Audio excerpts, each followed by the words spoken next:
All right, ladies, we are recording now. Welcome, welcome. Okay, we have Marissa tonight for our guest speaker, who is a group fitness instructor, personal trainer, and wellness coach. And I don't know how we connected on Instagram, but I've been like stalking her Instagram for a while now.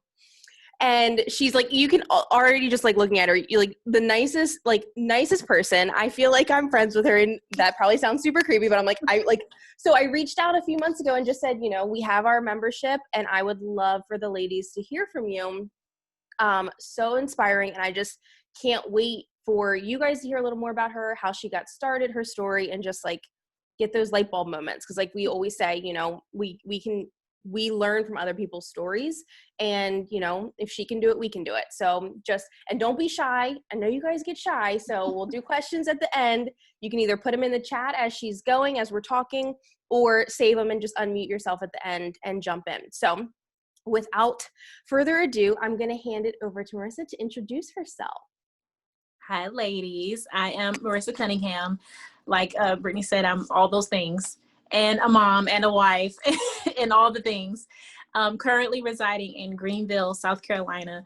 This is home for us. We just recently moved back from Southern California. We were in Oceanside for a while, and we're just glad to be back home near family. And now I'm almost, I guess you could say, starting over. You build up your following and your clientele in fitness in a certain area, and then you kind of have to start over. So I'm starting over. But we also, what brought us to South Carolina, back to South Carolina, was my husband and I own a paint and sip company called Wine and Design.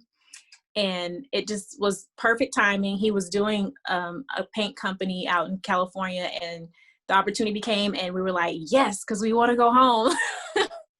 And here we are. And, I kind of was his, I guess, co-partner in getting everything off the ground. And then COVID happened, and he's like, okay, I got this.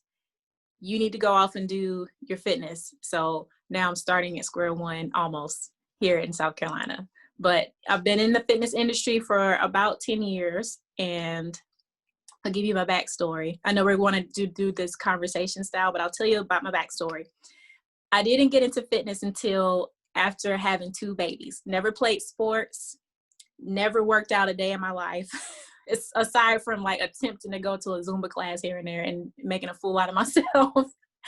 And one day my husband was like, I feel like if you come to the gym, it'll make you feel better, and it'll be good for you. I was dealing with postpartum depression. I might have been about 30 pounds underweight. So I probably weighed about 105 pounds soaking wet. And I just said, well, what do I have to lose? I wanted to find a natural way to combat the postpartum and some of the, I had postpartum depression, and what I've recently found out also was postpartum anxiety. Did not know that was a thing. So he took me to the gym. I thought, okay, I got some cute new workout clothes. I'm gonna just go get on the elliptical.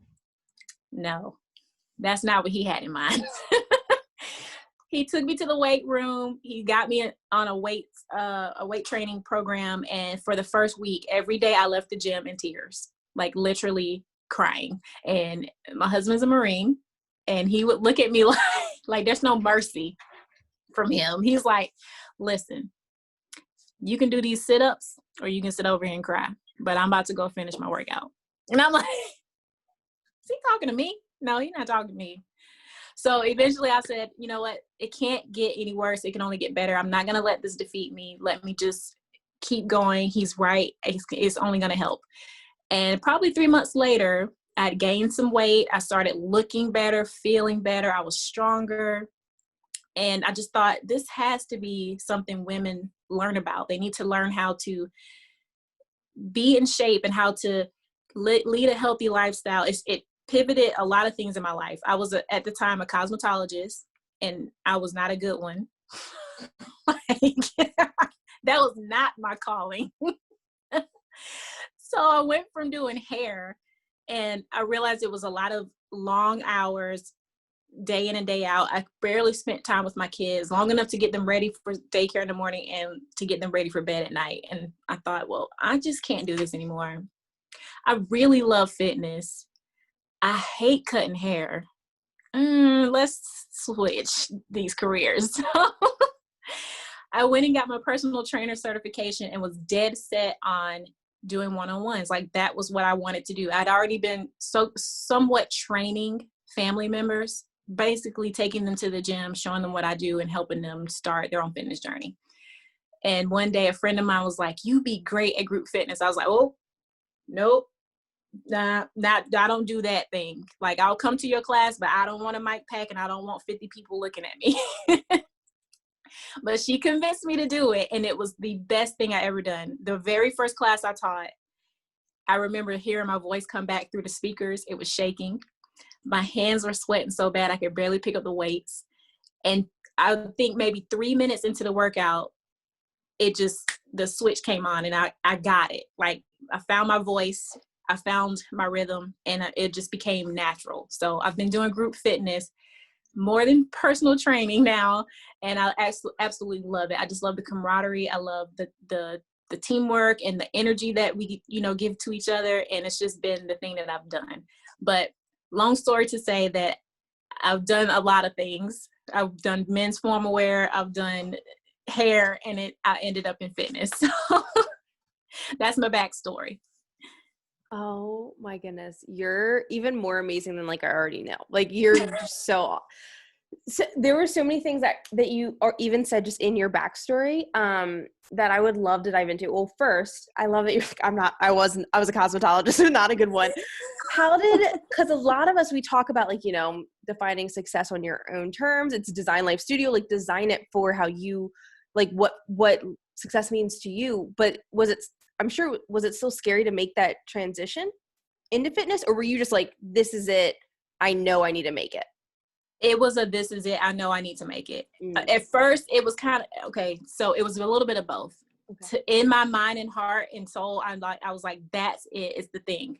But then I was like, all right, we just spent $20,000 in student loans for me to be a cosmetologist, and I did it for that long. Like, Brittany, I'm not kidding, like maybe 3 months. I cut hair. It took me too long to get good at it. Like the girls I went to school with, I was really proud of myself that I finished it, because I was a starter that never would finish anything at that moment in my life. So the fact that I actually finished beauty school, I passed my state board exams, and like I did it. I was at the finish line. I was proud of that. But then I was like, all right, so how am I going to explain this to my husband? And he's always been supportive. Like this guy was like, whatever you need to do, I'm with you. And he knew what I was going through with the postpartum, and he knew that I was trying to find my way. And he also knew this before I knew it. I went to beauty school because I was just trying to find a thing to identify to other than motherhood. Like I was mommy. My kids are 1 year, 9 days apart. That was not planned. Okay. Yeah. Like I was supposed to be a one baby mama. and the second one made his way to this world 1 year and 9 days later. So I had 2 under 2 in diapers, like all the things happening back to back. And I just needed something that I could identify with that wasn't mommy. Mm-hmm. And I thought beauty was it, but it apparently was not. Like the girls in school they were cutting hair already in their kitchens. Like they knew color combinations and how to do all the things. And it was hard work for me. Like I'm like, shh, be quiet. I need to hear what she's saying. So it was kind of a little bit of both. I knew it was the thing. And then it was almost like, is it too soon? But then no, it's not. But mm-hmm. Timothy has always been like, he's my ace. So he knows sometimes before I even know what's good for me. And we just took it as what it was. Like, we're switching, and we did it. That's amazing. And you, like, I think that's a really interesting insight of like you saying, I wanted a thing, so I just latched on to that. Is that because you saw like you had like family or friends, or is it just like seemed like a nice idea? You thought that was when the natural hair craze was going on, all the curly girl stuff, right? Mm-hmm. So I was already deep into it, like finding out how to do my own natural hair. And I thought, well, I'm learning all this stuff. I can do natural hair. I can do my own hair. but I just didn't like having to be responsible for somebody else's hair and doing someone else's hair. Just like, it's different when you do your own versus somebody else's. But it just really started with that. I had found something that was taking my time to, or it helped me to kind of have something that I was doing away from the kids, where I was researching how to do natural hair. But that was really what kind of started the health and wellness stuff too. Like, I would see all these natural curly girls putting organic fruits and food in their hair, which, like, what does that really do anyways these days? Like, we know better now, but I would see them making all these concoctions, and I'm like, all right, I'm putting this mayonnaise on my hair or whatever it was. I'm like, or these avocados or something. And I'm like, I've never even eaten an avocado. So in the midst of all of that, and then starting the fitness journey, it catapulted everything. We started changing our diet. Like, we had a typical Southern diet. Everything was deep fried and sugared. Like, that was what we were used to. And then I flipped the switch on us, and some days I was getting a side eye from my husband, like, what is this stuff on this plate? But, you know, I found a way to make it appealing to the whole family. And now, you know, we eat pretty clean, but it changed the way we used beauty products, how we eat, the way we move our bodies. It just changed our whole lifestyle. When I started, I really had to give it to my hair for how I started a lot of this stuff. Like, it really is. That's so the reason why I love that too is because you don't look at it as like a waste. You look at it as like a learning. Like, this got me to here. It helped, and you had to do that one thing to realize it wasn't your thing. We have to do that a lot. Yeah. Like, you know what I mean? For those fitness professionals that are on the line right now, you're going to go through a lot of clients that are not your client.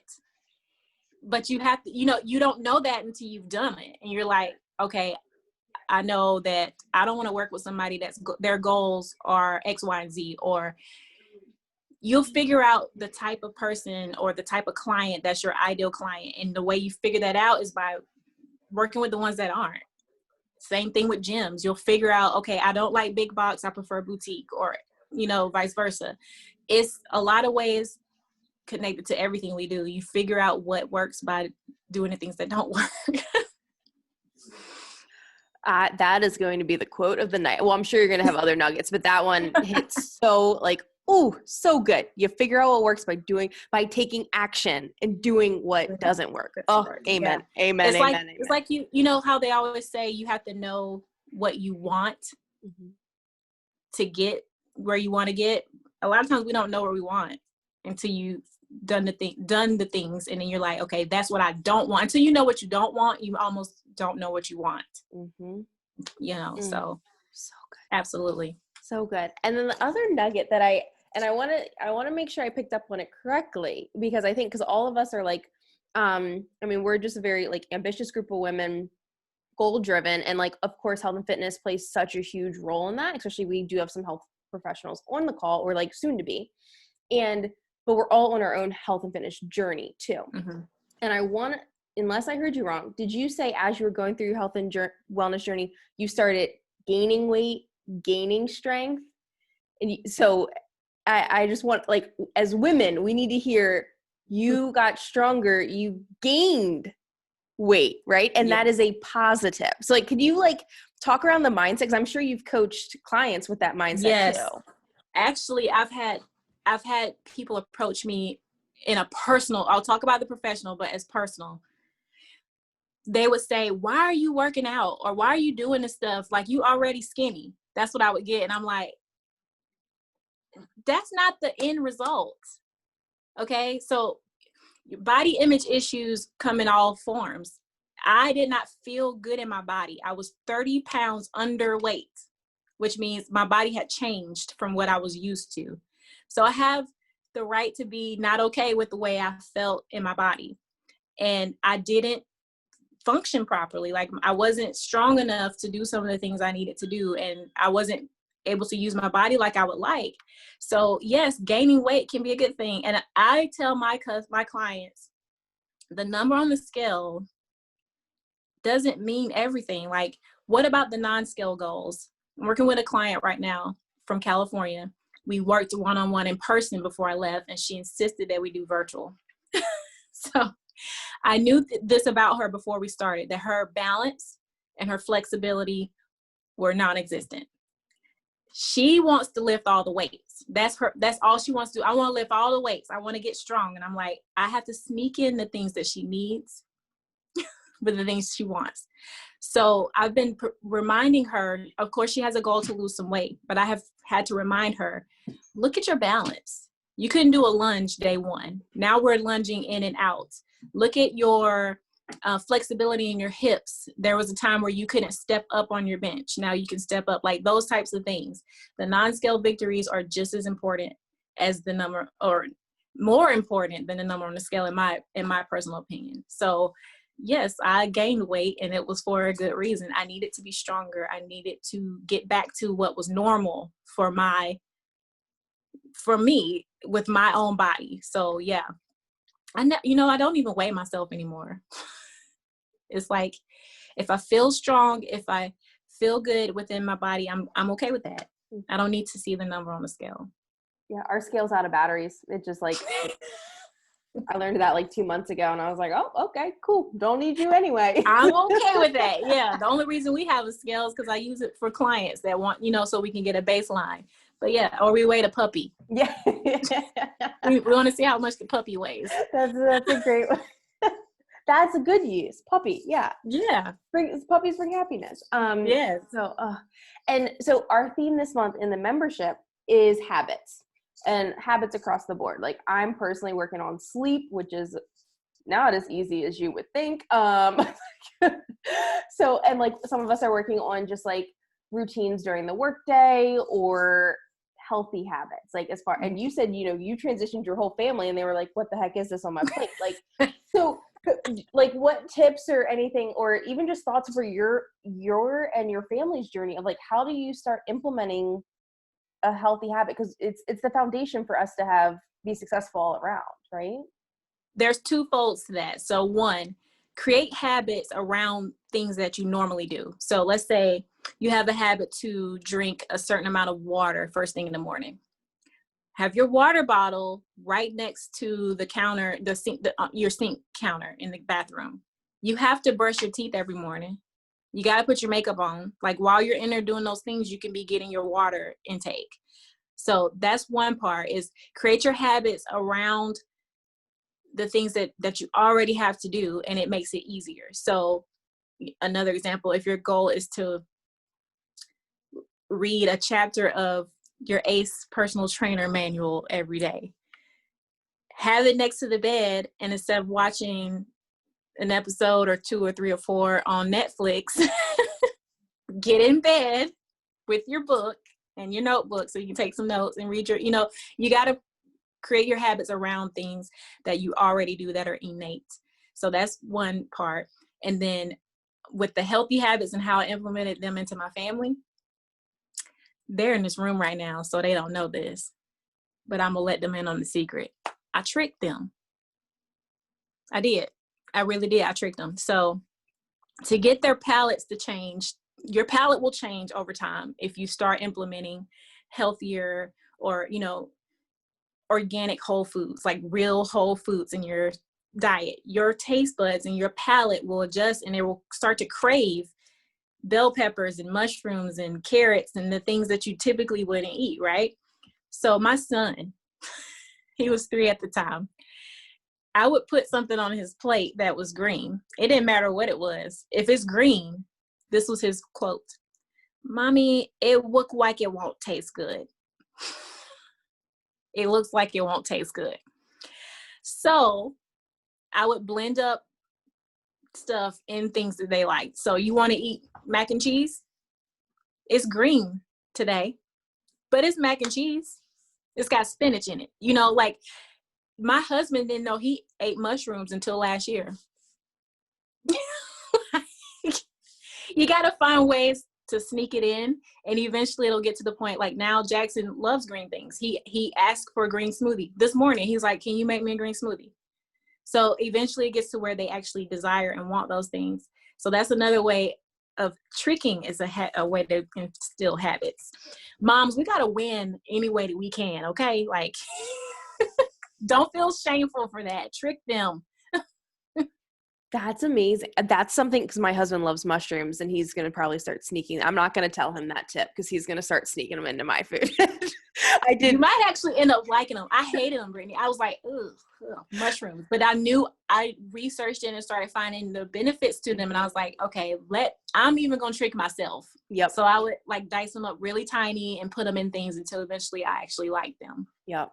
That was you actually read my mind with my follow-up question, because I was going to say, so some of us, we don't necessarily have to trick kids. We have to trick ourselves. Well, so like, how do we do that? Like, I can't, like, your willpower is probably a little stronger than mine, dicing up the mushrooms. I mean, I actually probably could if it's small and I can't see it maybe. So like, what are your tips for us tricking ourselves? Or is it just like adding a little at a time? Yes. One simple change at a time. Same client I was telling you about. I found out, I didn't know this. I just assumed that she was properly hydrating herself. I found out she doesn't drink water. She would drink water, but with a Crystal Light pack in it, because she didn't like water. So to fix that and give her the habit and actually consuming water, I turned her on to, I don't know if you've heard of Organifi. Okay. So, the pure pack, the one that tastes like lemon ginger water. Mm-hmm. At first, I tried to convince her to make lemon ginger water, and she gave me the hardest side eye, like, ma'am, I'm not juicing lemons or peeling a ginger. So what's your next tip? So I told her about the Organifi, and now she's like, I only have it once a day, but the rest of the day is just water. She flipped the switch because she needed that flavor, and now it doesn't have all that junk in it like Crystal Light, and now she actually craves the water. So it's simple changes and little bumpers to get you to that end goal, to where you're like, okay, I'm ready to take the big girl step now. It's like finding those small substitutions that make a big difference. Yeah, like I really had to force myself during quarantine when the gyms closed. I was like, I'm not an at-home workout person. I'm just not. And I'm okay with that. And I've accepted it and I own it. I like to work out at the gym. So I had to make myself do home workouts. And what I did was, I knew it wasn't going to be in my home. So at our studio, I made space for Timothy and I to get a workout. And what made me enjoy it was actually getting to do the thing I love, which is create and design a workout. So I found joy in actually being able to say, all right, this week we're going to do, because I got to design the workout. And then the space felt like I was still not at home, but I was home, but I wasn't, like it's our space, but it's not at home. So it was a buffer or a bumper to get me, because like I love to move my body and I know it has to be done, but I cannot do it at home. I just can't. Everyone has their preferences with it. It's really, and you do what is going to motivate you. And that's awesome that you were able to find that fix for it. Oh yeah. Cause, it wasn't happening. I did it one time because a fellow instructor asked me to take her class, and we had just left the studio, and I was like, about to make me work out at home. Yeah. So I did it because, hey, I got your back. I'll take the class, but it was painful. Let's just put it that way. Yeah. Did you do virtual classes? Like, did you teach virtual classes during this time? Yes, I did pivot. I had a few locals that took classes. Actually, it took me to come home from California and for a pandemic to happen for my mom to actually take a class with me. I went virtual, and then here she comes logging in every week religiously, ready to work out. I was like, this is what it takes. Okay. But I'm glad you're here. Yeah. Part of the journey. Yes. And see, she likes to work out at home. And so it works for her. And yeah, we pivoted for a little while, but here in South Carolina, gyms opened back up after I think 2 months. So it wasn't for long, but yeah. I did virtual. That's awesome. And then with because starting your journey, staying on the journey, is not easy. No. So what, like, when it comes to trying to stay consistent and then maybe falling off the wagon and giving Mhm. yourself grace, or I mean, consistency is hard, especially these past few months. I mean, all of us have, some more so than others. I mean, even just like the mental health piece of it, like, Mhm. what do we do? Like, if we You've fall off? already said it. It Yeah. is showing yourself grace. We like you can beat yourself up about, oh, I haven't worked out in a week or 2 weeks or whatever. Life happens. You have to show yourself grace and look at the things that you did get to do this week. You know, gratitude journaling, most people look at it like, oh, I don't want to write those things down, but it works. Like I was one of those people. I was like, I know what I'm grateful for. But you know, if you could take 5 minutes in the morning and just write down 3 things. That's what I did. I wrote down 3 things. And sometimes it'd be something silly, like my favorite lip gloss, or the puppy fell off the bed or something and it was funny. Like, you know, like it just something like that that makes you laugh or makes you feel grateful that you have a puppy that you can laugh at. You know, like those 3 things, sometimes writing them down can make you think about the things that are going well, even if you feel like you have to be doing other things. We can't do all the things. That's one thing I had to learn too. Balance is a lie. Like it is impossible to balance all the things. The one of those balls are gonna fall, and let's hope it's a plastic one. Don't let it be a glass one. You know what I'm saying? Marriage, family, you know, finances, those things are glass balls. Don't let them drop. But you know, the ones that you everybody's got their own description of a glass one, and everybody's got their own description of a plastic one. Figure out which one's your plastic and which one's your glass. Keep the glass ones going. The plastic ones, you can pick them back up later.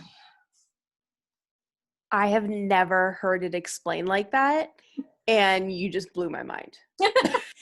Because, you know, you look at social media can really rob us of what a true, real life is like. And you see that girl that's doing all the great stuff, and you're like, oh, she's got it all together. She works out 7 days a week, and she gets up in the morning and does her morning routine, and she has a nighttime routine, and her kids are perfect and all the things, right? She lying. You know, like that's her highlight reel on Instagram. At home right now, while you're looking at that photo, she is running around with her hair amok, the food's burning on the stove, like it's a mess. Mm-hmm. It happens to all of us. It's just the reality of it. So figure out which ones are glass and plastic, and you juggle them things. Show your highlight reel, but also let people know what's real. That's one thing I've always done on my social media. When I was, like I told you, I'm taking a pause. I don't really have much to say on there. And I think it's because it's so much to look at. So I've been quiet, but I always keep it real. I will get on there with hair from teaching class. My hair would look like who done it and why, and the lashes falling off from teaching, like a mess, right? Because it's real. That is what I look like when I'm done. But I'm gonna tell you how awesome this class was today, real quick. Or let me show you this blooper from when I was trying to get into this yoga pose. I almost broke my toe. Like, you got to show those things. You have to keep it real. And I feel like people begin to know you a lot better. They start to like you, and they relate to that, and then they'll trust you, and they feel like if we're all here entrepreneurial, yes. Once they know you, mix of both, yeah. mix of both. Mm-hmm. So our entrepreneurs, once they know you, they can relate and they like you, and then they trust you. Those 3, you got that. Like, once they got that, you're in, and they're like, I want her in my life. I need that part to be there. Like, I need her to do the thing that I need her to do that she does. I want her to do it. Mm-hmm. It's not so much what you do, it's who you are that people flock to, or that they want to buy. So, you know, it's hard to call it sell, but it's what you're sharing and how you make them feel. Everybody's doing yoga. You got bunch of people doing yoga on Instagram. You got a bunch of people doing HIIT classes. You got people that teach you how to eat right, people that teach you how to get better sleep. You know, all these people, it's tons of people doing what we do, but they don't do it like you do. So when you figure out that you want to attract a certain tribe and a vibe, you put that out there, and those people come to you, and they come to you because it's you. It's not what you're doing or how you're doing it. It's who you are, and it is how you're doing it, but you know what I mean? Like, not so much the steps and the behind the scenes stuff. It's because they know, like, and trust you. Mm-hmm.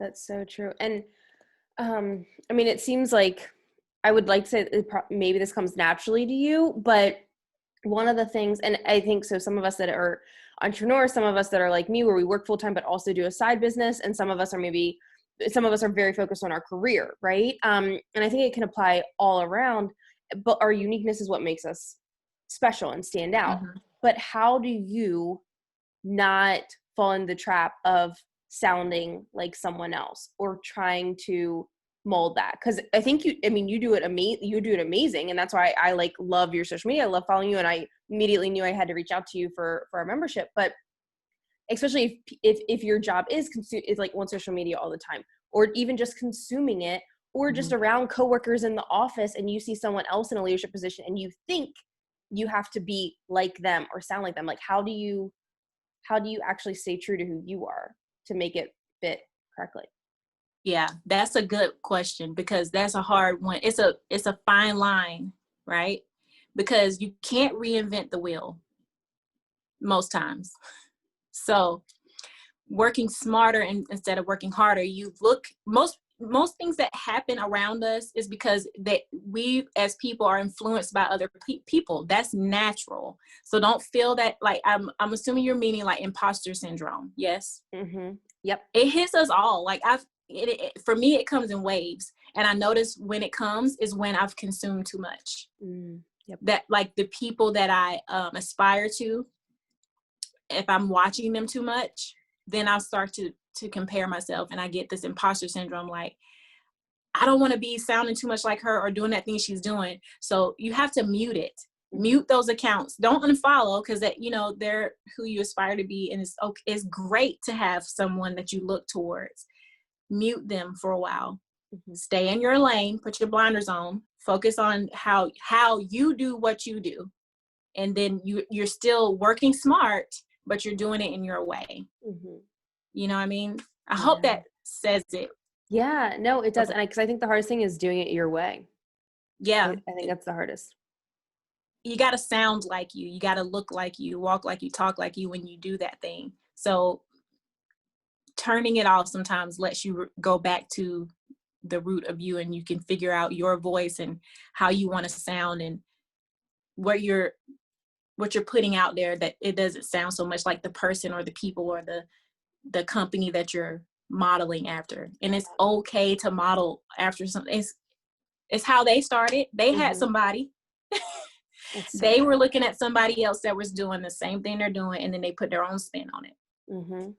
And I think on the flip side too, is if you start seeing some like negative thoughts and other things pop in, you might be consuming too much of that. Like, thinking you can't do it, or, just kind of like something holding you down. Cause that's who we surround. We'll start mimicking what we're around, but it also could be on the negative side too, which I think is just something to keep in mind too. That is true. And what I was mentioning to you earlier, for those that are in the entrepreneurial realm, and if you need to be on social media, I was telling you that I'm considering getting a virtual assistant. At first I was like, it just doesn't feel right, because then it's not me actually on social media putting out the content. How do you get the know, like, and trust, right? It's still you. You have to find an assistant or someone that can speak your language for you. Almost, you know what I mean? They need to know what you stand for. They need to kind of have that idea about you, so they can put it all out there. And that gets you away from the noise, away from the distractions, and it lets you really focus on your project, or your ebook, your e-course, your group, whatever it is you're working on. You can focus on that and not get distracted and have to scroll. You can't get on social media and not scroll. Yeah. Like, you're gonna scroll just a little bit, even if you're like, oh shoot, I'm supposed to be posting, like, it's gonna happen. And then you get consumed by other people's opinions or their highlight reel, and then you're like, oh, maybe I shouldn't post that. How many times does that happen? More you times than know, I'd like to admit. right? Hey, and if you can't afford an assistant or don't want to go that route and you kind of still want to stay in the mode of like, I do my social media, use apps like Later or Hootsuite, or now Facebook Pages has it where you can, I think it's called Studio or something like that, Facebook Studio or Publisher or so, I forget what it's called. There's a portion on Facebook Pages, like if you have a business page, you can schedule your posts for Facebook and Instagram. Oh, wow. That's awesome. So you can schedule out for a month ahead or whatever with captions, hashtags, location, everything. Wow. In that way you can set it, forget it, and then choose a time during the day for 30 minutes to log on and reply to comments, answer DMs, and then say, all right, peace, I'm out. I got stuff to do. Yep. And save your mental space. Yes. So true. And so with that, with one piece that I think a lot of us, and we already kind of touched on it, like, you know, give yourself grace, trick yourself if you need to, but like some of us are like, you know, super consistent. Some of us are at the mode where we've fallen off, need to get back on, or maybe not giving ourselves as much grace as we should because of it's a global pandemic, guys. It's okay. Like it's, you know, we like, so, but for those of us that aren't maybe giving ourselves as much grace, we do want to get started on our health and fitness journey again, but we've also feel like we've been here a million times. What is your advice for a day one again? Accountability. I feel like, you know, when you're like a millionth time again, then now it's time to look at the scenario. So two things, the accountability, that goes hand in hand to what else I'm about to say. Look at your scenario. What are the things that are keeping you from obtaining that that healthy lifestyle or starting this wellness journey? Is it motivation? Is it accountability? Is it knowledge? You know, look at what you got going on and see. Most times it's one of those three things. As a personal trainer, I've noticed is that somebody either needs me to motivate them, or they need me to hold them accountable, or they just don't have the knowledge. They don't know how to do it, or it could be all three. So think about those three things, figure out which it is, and then see where you can make adjustments. And also I've noticed, I did this to myself. I wrote out what I did for a whole day, 24 hours. What did I do in that 24 hours? And see where things can be tweaked. You will be completely surprised. Going back to that social media scrolling. I was going to say, you were 100% honest with that. When you did it, you weren't like, maybe cut 20 minutes off. Nope. I looked at my, my phone for the, what's it called? The like analytics. Yeah, the analytics. I was like, oh man, I spent way too much time on Instagram today. And, you know, you start to see where there are gaps, where things that could get you closer to your fitness journey or your, you know, onto your healthy lifestyle that could have been used during that time. You could have spent that 30 minutes goes by like that when you're on social media and you're like, I was only on there for 5 minutes. Right? No, you're on there long enough to probably meal prep some stuff. Like, you know what I mean? You can replace those times and designate and don't feel like you have to deprive yourself from the things that you like. If you like to watch Netflix, okay, schedule it. Yep. Say, this is the time that I do that. Make it something that you look forward to. And then make sure you get the other things done first. That's one thing that I did for a while. I did do that I remember doing this. I scheduled social media breaks. I would work for 45 minutes and I'd take a 10-minute break and do social media. And then I would spend at least 5 minutes walking around and then I'd go back to it. This was when I was studying for my personal trainer exam. So yeah, one of my personal trainer exams. So it was very useful though, because it broke up the monotony of sitting there reading about anatomy to your eyes closed. And then you get to get up, walk around, and then you can say hey to people and all that. So don't deprive. I feel like deprivation can be your worst enemy. It could totally be your worst enemy. So once you deprive yourself, you want it more. and you just like, I gotta have more. And then then you fall off the wagon, and then you start beating yourself up, and then we don't show ourselves grace, and we're back where we started or worse. So definitely look at where you're spending your time. How can you make your time more suitable for your goal, and also don't deprive yourself. That's how I feel, as far as, I got to start again, and just keep showing yourself grace. Just show yourself grace.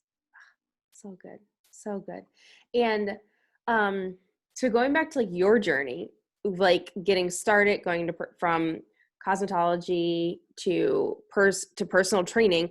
And I think it's so funny because I messaged you individually because I'm certified through ACE for group fitness, and I was scrolling through and I saw your face, I saw your photo, and I was like, and I took a photo of the email, and I was like, is this you? Like, you just popped up in my email through ACE. And then like I know you, I saw that on your page a while back that you were in Zumba Strong in one of their videos. Like, how do you go from not working out at like literally, I had no idea. I didn't know that. That's my story too. I never did sports, anything. But how do you go from not doing any of that to literally popping up in my email and ACE and like Zumba Strong in the video, rocking it? Like, how does that happen? How, like, I feel like a lot of that goes to what I was saying, when I taught that first class, I just knew it was what I was supposed to do. It doesn't happen to all of us all the time. Some people never figure that out, but I'm lucky to be one of those people. I just knew it was my thing, and I went all the way in. I got linked up with Strong by Zumba in the very beginning of their program, and at that time I was in California, so I was known for that person that teaches that, and it kind of just elevated until I was able to be invited to do some of the video shoots and photo shoots and things. And once you start getting placed in those positions, other people start to seek you out. ACE called me to do their photo shoot for and I'm like, ACE? Of course I will be there. Like, the things just start to happen once you place yourself in these positions. And one thing that I've always carried with me since I heard it the very first time from Nicole Walters, she said, stay ready so you don't have to be ready. So you don't have to get ready. Stay ready so you don't have to get ready. So I've always just stayed ready. Like, you want me to teach bar? I never took a bar class, but I got you. Like,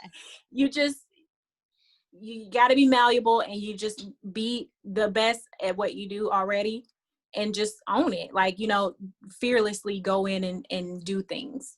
And that's what I was doing. I was just like, hey, I'm in California. I'm in the mecca of like fitness. San Diego is like where it all happens.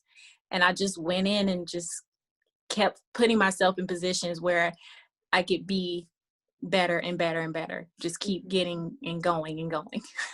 And I like that you said you were known for that one thing, because a lot of us feel we're multi-passionate, whether it's at work in the office, whether it's hobbies, whether it's trying to do the side business, and you spread yourself too thin. But with you getting so good at that one thing, that has given you so many opportunities too. It has, but I also stayed on top of my other things. Like when I mean that one thing, I mean that one specific fitness format. It's like, before that I was teaching freestyle classes, I was designing workouts, and that is what makes me so excited, is to be able to design my own workouts. And I kind of fell into the Strong by Zumba thing. The Zumba studio I was teaching strength classes for, the owner of the studio was like, you have to see this format. Is you all day long, because I've always synchronized moves to music, which is what Strong does. And I got licensed to teach it. And then after that, it was like, I was that girl, the Strong by Zumba girl. Every gym I taught at, they wanted that. So I kind of got dialed in, and I was like, okay, it's a good platform. And it gave me lots of more opportunities to do those things. And I was also still able to say, hey, I don't do just that one thing. Yeah. I got some more stuff in my back pocket. I know how to do kettlebells. I can do HIIT classes. Like, I had just a profile of things that I was still doing and able to do, because I stay ready. Yeah. And they were able to say, okay, well, you know what, such and such called in sick today. Can you teach that Tabata thing that you do? Yep, I sure can. Mm-hmm. So it was a good platform. And yeah, I did stick with the one thing, but I also kept my others ready. Oh, so good. Yeah. So good. Oh my goodness. So, okay. I want to open up for questions. We have 2 questions already in the chat. So I'll read them. One is, do you have a recommendation on inviting family or friends to get healthy? Oh yeah, that's a tough one. So you can't make somebody be ready for the change. So people go through stages of behavior change. And family members at times are in that pre-contemplation stage. And what that means is they're not even thinking about it. It's not a thought in their mind. They don't care what specialist said that it's bad for your heart to eat that food. They don't care that the guidelines for movement are 30 minutes a day. They don't care. That person, you're not going to convince them.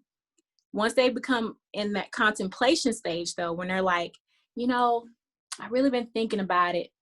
My doctor said that if I walk at least 10 minutes a day, I can get better and maybe, you know, get some better results on my test results or whatever. That person is easier to talk into. And one simple change at a time. You can't go at them like, all right, here's what we're going to do. We're going to do a 10-day detox. We're going to go to the gym 7 days a week, and we're doing only HIIT workouts. That's not what you do. One step at a time. Maybe buy them a cool set of water bottles to encourage them to drink more water. Ask them to join you for 1 or 2 classes, something that's not so high intense that won't make them run out of the building like you have lost your mind and I'm never doing that again. You know, baby steps to find out what it is that they might like. Even ask them what they like and don't like, and invite them to do things. And eventually they'll say, okay, I'm good. I like this stuff. And they'll start inviting you to come take classes or showing you recipes. So make sure they're in that contemplation stage. Because if you keep talking to the pre-contemplation stage, it's not even going in this ear to come out the other one. They don't hear you. So don't waste your time. So good. The next question is, do you have a mentor? I have several mentors. Oh, yeah? Yeah.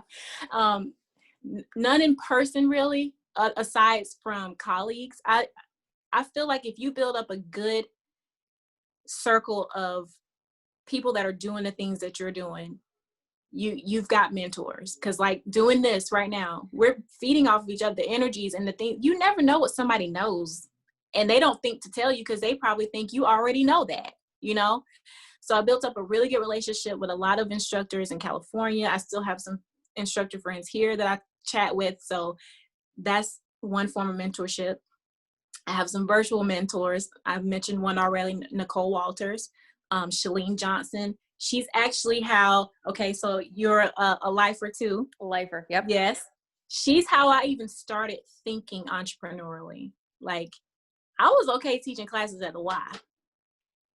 Just like, okay, I'm going to get these little classes 5 days a week.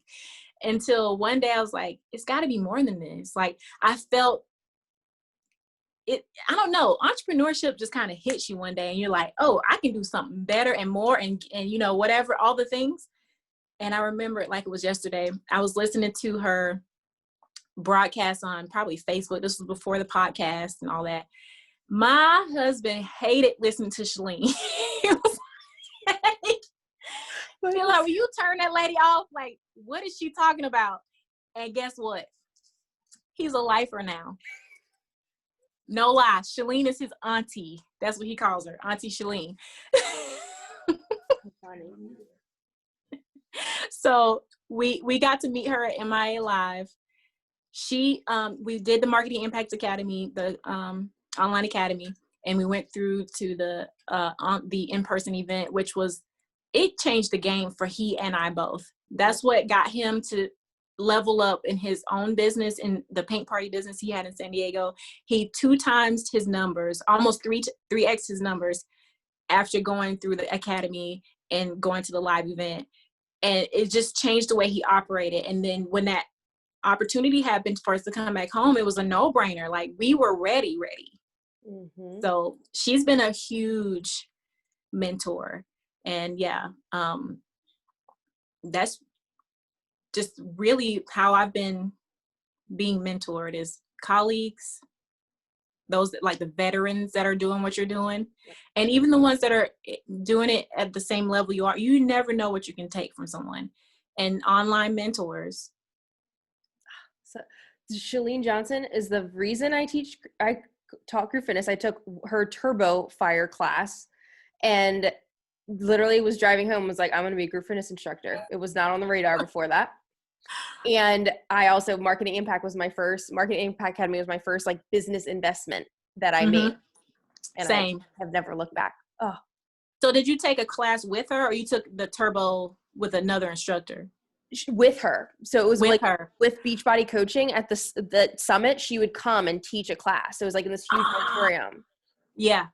And it was the energy she brought. I was like, I want to do that. I want to be on stage and be her. So signed up for ACE. I was like, okay, we're doing this. No games played. Yep. Yes. Turns out I can't keep an 8 count though. So we switched to spinning, but it's good. And I still love her. Learned the hard way. You know what? The choreographed stuff is not for everybody. You know what I mean? Not tried the choreographed stuff. It's hard. I tried, it's called Groove 3. It's called Groove. I think it's Groove 3. And it was 8 counts. And he was looking at me like, okay, you might have to, I could do it, but when it came to actually coming up with doing the thing and then teaching the class, he was like, oh, you can follow the 8 counts in class. Why can't you follow it now? And I'm looking at him like, because this is not spinning. Yep. Tabatas. Got the Tabatas. This is 8 counts. It's not working. So, needless to say, I paid that money and no. But I'm a mixed fit instructor though. I did mixed fit. I'm mixed fit. I got spinning. I'm ripped. Have you heard of RIP before? Yep, ripped. Yep. I'm a RIP instructor. So it's like I kind of did the same thing. I went to school for cosmetology, and I did that because I didn't know what I wanted to do, because I was in a trade school. So I think I picked the trade that all my friends was in, and that was not for me. Hair. Yep. But you know what? I made some really great friends in beauty school. Yeah. It was an experience that I needed to have. I am still best friends with one of my classmates we are like BFFs. Mm-hmm. So, and she's a mentor of mine too. She doesn't do fitness, but she's in the business world. So we talk business and we can think together and alike as a woman in business. Mm-hmm. So she's a mentor. But yeah, you know, like I said, sometimes it's doing the thing that is not for you to figure out what is for you. That class that you were like, it took that for you to find those other ones. But look, I went through it. I did it the master class, and I was perfect at the master class. But when it came time for me to do it myself and get through because they give you the one that they want you to do, but you have to get in front and you have to teach I'm like, okay, I got it. No. We all learn. We all learn, Vibe. We all learn. We got it. It's so fun. I know. That was me in Zumba training. So before, back when Strong by Zumba first came out, you had to be licensed in Zumba first. Uh-huh. Mm-hmm. So I went and got the Zumba license just so I could get the Strong license. I had the hardest time in that 8-hour training. It was so hard for me. I would get the feet down, and then she add the arms. I'm like, well, which one? Feet or hands? I can't do both. So yeah, I learned very quickly that was not for me. I've never taught a Zumba class in my life. That is too funny. That is so funny. Yep. No, I didn't even know people were having 8 counts until I got to the training, and they were like, your turn. I was like, what? I can follow. I got rhythm, but I'm not counting. But okay. Well, another question we have for you. So how do you stay present for your kids while focusing on your career and your platform? That's what the struggle with the juggles, right? Mm-hmm. So you got to ride the waves when the kids in the family and they need you. You got to be there. You got to put that other ball away for a minute. Hold it and just wait for a minute. and then you come back to it. And setting systems, having systems. So let me give you a little story. With all this COVID stuff, we are homeschooling now. And I'm not talking about like the virtual school with the schools. No, we are like flat out homeschooling. I am teacher, I'm assistant principal, counselor, I'm everything. The bus driver, I'm all of it. So I had to say, all right, I've already given up all my duties for the paint and sip studio to Timothy, so I didn't have to worry so much about that. BodyByMC had to be paused for a minute, and I needed to come up with a curriculum and a system for my kids so they can homeschool. So I took a week or two to figure out how in the world can I do you legally homeschool, because I ain't trying to go to jail for truancy. And second of all, how can I get them to get on track with a curriculum that they like and that it's easy for them and that they can kind of go at it at their own pace? So I paused. I put that ball down and I juggled the homeschool mom and wife and house stuff. And then I came back to it. And having systems set in my business allowed me to be able to say, okay, I'll pause that for a minute and I can come back to it. It's going to be there when I come back. And guess what? It's there. I'm back on social because I didn't want to talk. I am busy. I cannot talk to you because I'm trying to figure out how to do this math curriculum. So I stopped with the social, and now I'm back. And guess what? It's still there. So, you got to have your systems. You have to figure out when to put the ball down and pick it back up. I'm so serious about the juggling, y'all. Balance is a lie. Like you just can't balance all the things at once. You got to put something down to balance another one. So that's the systems for everything. Shalene talks about that. And I like that you say, and guess what? It was still there. Because I think a lot of people are too afraid to pause something and put one of the plastic balls down, but it'll still be there. Mm-hmm. We make it up to be this big thing in our head, and it's not that bad. It's really not, especially if you have the systems. Mm-hmm. Using your scheduler for your social media, making sure your website is running properly, like if that's what you're into, or seeking help. We talked about that. Listen, y'all, I have not went into a grocery store to actually shop for groceries in over a year, because this girl don't like grocery shopping. I don't know why. I just loathe. I cannot stand going to the grocery store. As much as I love eating healthy foods, I'm all about looking at what's new and all that. If I can go on my computer and see and then put it in the cart and somebody bring it to I'm for it. I love it. That was one thing I happily delegated. I even got to a point where I was about to delegate laundry until I was like, no, I'm not going to pay for that. The littles are about to learn how to run a washing machine. Mm-hmm. So I taught the littles, AKA my kids. They learn how to wash their own clothes. And I don't fold. Mommy's not fold. You 10, 11, you can fold your own clothes. You know how to pick out your clothes. You can put them away. So delegating, whether that means to pay someone to do it or ask someone else to do it or give somebody else the responsibility. Like, hey, you know how to do that thing? It's yours now. That's so good. And with the systems too, I mean, I've also with emails, I have a time when I'll check them. And even work, my full-time job, it's I have pockets because you can't get anything done if you're you give yourself grace. It waits, it's still there, and you move the ball along. So it's so true. So true. We can squeeze in one more question if anyone has it. Any last questions? Are all your questions get answered? The one that I have, because we are a big personal development crew, we love working and growing. Do you have a favorite personal development book or podcast? Well, okay. Build Your Tribe. I listen to all the time. The Angie Lee Show. Yeah. Those are my 2 podcasts on repeat. The Model Health Show is one that I listen to when I really want to learn some stuff about health and wellness. Mm-hmm. But those other 2 for business, absolutely. And this, I guess you could consider this a self-help book, maybe. The Woman Code. Ooh. Every woman needs to read this book. it's about just fixing our hormones so we can work and function optimally. So if you're dealing with low libido, irregular menstrual cycles, just the typical things that we deal with, right?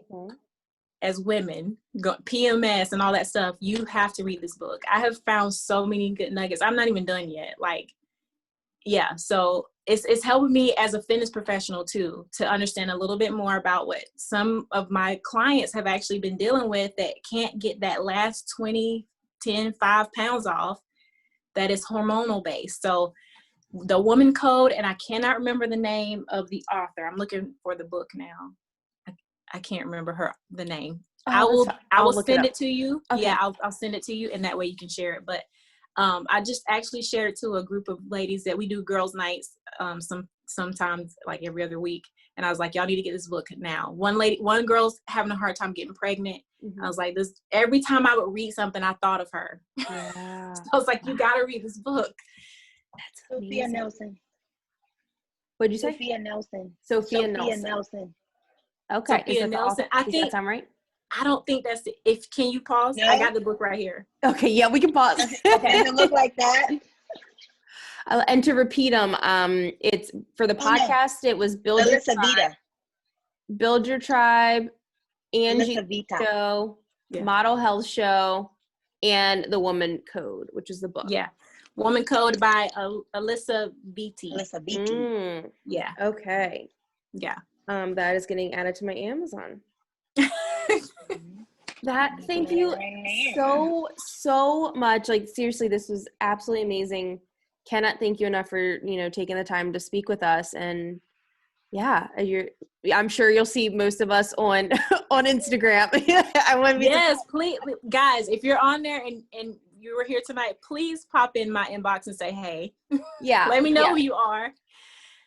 I love Yes. making new friends, and thank you for having me. I'm honored that you thought to have me here, and I love to talk to other women, and any way that I can encourage and empower and uplift and inspire, I'm all for it. So I hope my story was helpful and insightful, and I'd love to just help you all more. If you have questions, definitely hit me up on Insta. Yes, we will. Thank you so much. Seriously amazing. So many notes, and just can't thank you enough. Awesome. Well, you guys have a fabulous rest of your week and make it a great one. You too. Thank you, Marissa. All right. Thank you. Bye. Bye. Bye.